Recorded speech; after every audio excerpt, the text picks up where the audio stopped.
อยู่ที่บ้านนาควรเมืองพุกุดแขวงเชียงขวางพี่น้องบ้านนาควรนี่ก็คือว่าเป็นบ้านหนึ่งที่ห่างม่วนซื่นดีอกดีใจที่เห็นใบหน้าใบตายิ้มแย้มแจ่มใสลูกหลานที่มาอวยพรใน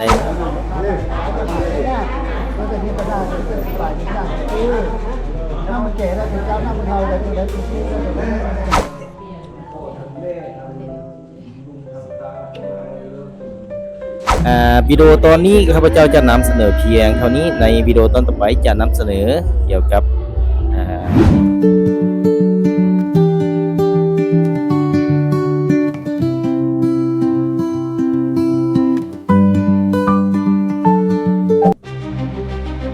สบายดียินดีต้อนรับเข้าสู่ช่อง YouTube สวัสดิ์บรรณา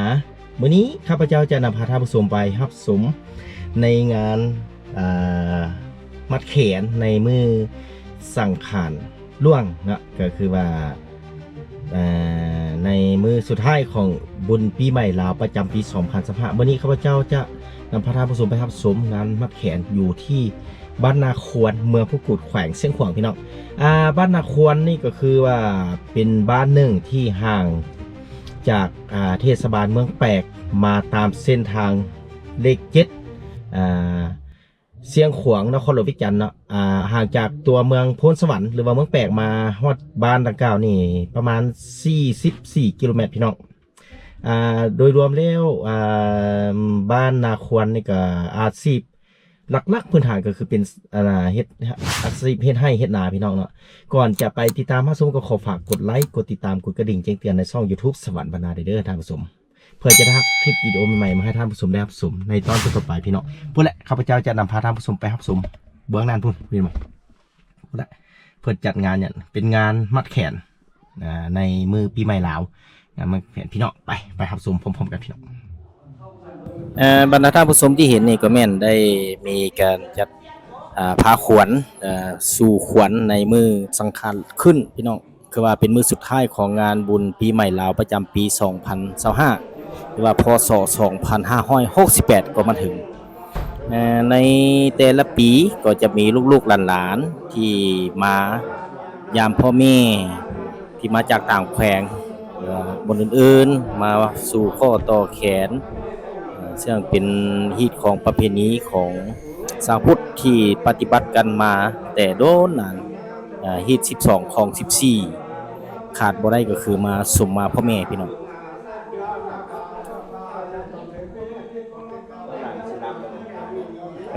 นอกจากนั้นแล้วเพิ่นก็จะได้มีการเชิญพ่อแม่พี่น้องที่ลุงป้าเอาอาที่ว่าอยู่ใกล้ๆก็ได้มาร่วมมาในงานมัดแขนในมือนี้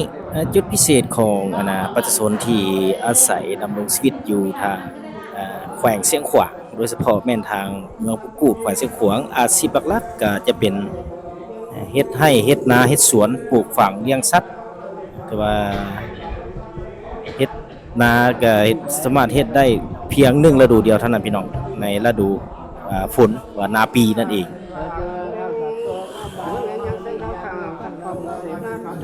ในเมื่อมีลูกหลานมาสู่ขวัญมัดคอต่อแขนผู้เป็นพ่อเป็นแม่ความม่วนซื่นดีอกดีใจที่เห็นใบหน้าใบตายิ้มแย้มแจ่มใสลูกหลานที่มาอวยพรในมือปีใหม่ลาวนี้หมายความว่าปีละครั้ง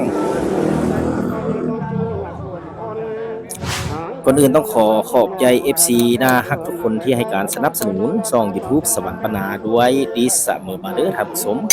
เพื่อจะได้รับคลิปวิดีโอใหม่ๆมาให้ท่านผู้ชมในตอนต่อๆไปก็มาเนื้อมือยังมีคนว่าจะปฏิบัติหมู่สองข้างก็มาเนื้อมือยังมีคนว่าจะปฏิตามน้ำหมู่ข้างก็มาเนื้อมือยังมี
มาแห้งใครเป็นจัง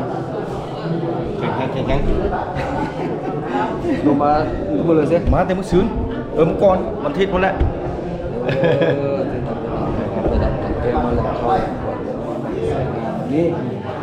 ดีไซน์ทุกคนมีโซ่ได้ได้เขาเซ็ตได้เขียนเส้นเขียนอ๋อ ถูกแข็งแล้วเนาะ น้ำความแข็งคนมาได้ กินน้ำมันแล้วเพิ่นเอาเหล้ากิน ตักกันเลยนี่ ภายหลังที่ผู้เฒ่าผู้แก่เพิ่นได้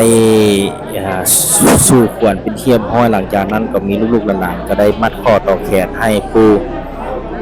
เฒ่าพ่อแม่อาที่มาร่วมในงานวันนี้ถึงว่าเป็นความเชื่อของส่วนบุคคลก็ถือว่าได้มัดข้อต่อแขนแล้วคือว่ามีความ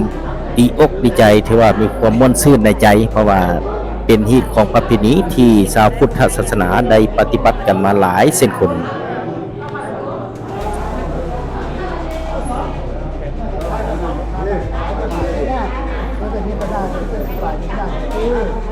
น้ำมันแก่แล้วถึงเจ้าน้ำมันเทาแล้วถึงได้ทุกที่เ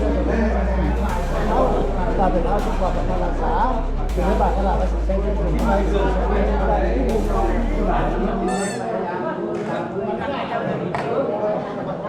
จุ๊บไม่ดูเลยดิ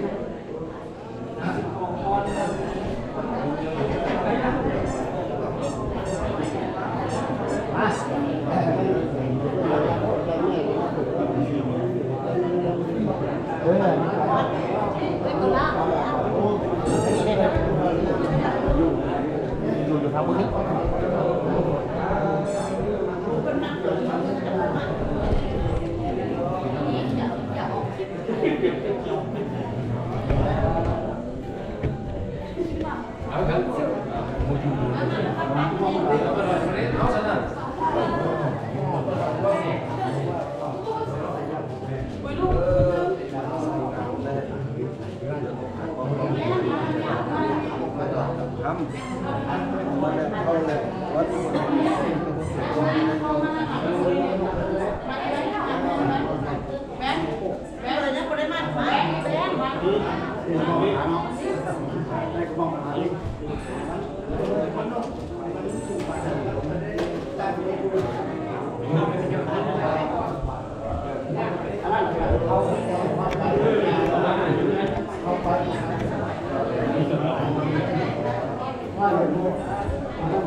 ป้าซอยอะไรเนี่ยเป็นป้าซอย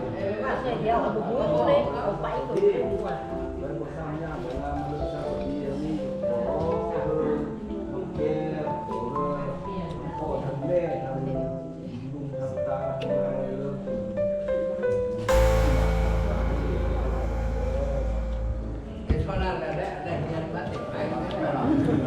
เฮียนคือผมเฮียนนะ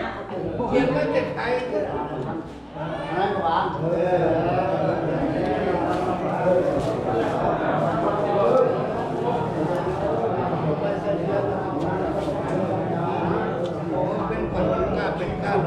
บอกขอ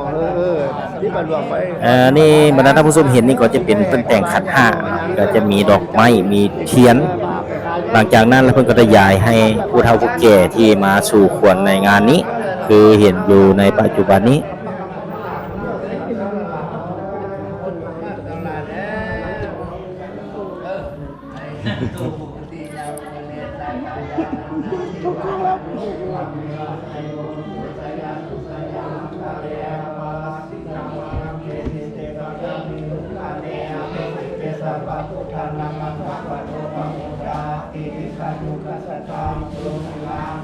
รักพระโพคาสัพพะธรรมะยัสสังสุปัญญาวิสัตตินาลาภิสาคัมมะโคลานาปัญญาทิโลภะโสละโสปัจจวัตตะปะตยาสัจจิตาปาหิมันดาไมนะมิทันยะ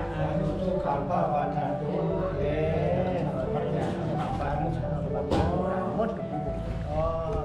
ผู้ใหญ่ที่บัดนี้นับปันเดียวเอาบัดนี้ ก็เป็นผู้ชายเลย เราก็เป็นผู้ใหญ่ทุกคน